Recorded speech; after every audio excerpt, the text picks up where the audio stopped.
சொல்லுகிறது.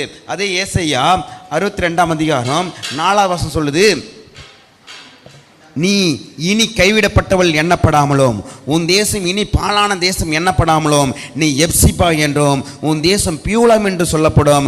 கர்த்தர் உன்மேல் பிரியமா இருக்கிறார், உன் தேசம் வாழ்க்கைப்படும். பகல் பசங்க, உன் தேசம், கர்த்தர் உன்மேல் பிரியமா இருக்கிறார். இனி நீ கைவிடப்பட்டவள் எண்ணப்படாமலும் உன் தேசம் உன் குடும்பம் இனி பாழான தேசம் எண்ணப்படாமலும் நீ எப்சிபா என்றும் உன் தேசம் பியூலா என்றும் சொல்லப்படும். சொல்லுங்க, கர்த்தர் உன்மேல் பிரியமா இருக்கிறார், உன் தேசம் வாழ்க்கைப்படும், உன் குடும்பம் வாழ்க்கைப்படும், உன் பிள்ளைகள் நல்லா இருப்பாங்க, உன் எதிர்காலம் நல்லா இருக்கும். கர்த்தர் உன்மேல் பிரியமா இருக்கிறார். கரங்களை தட்டி மையப்படுத்துங்க.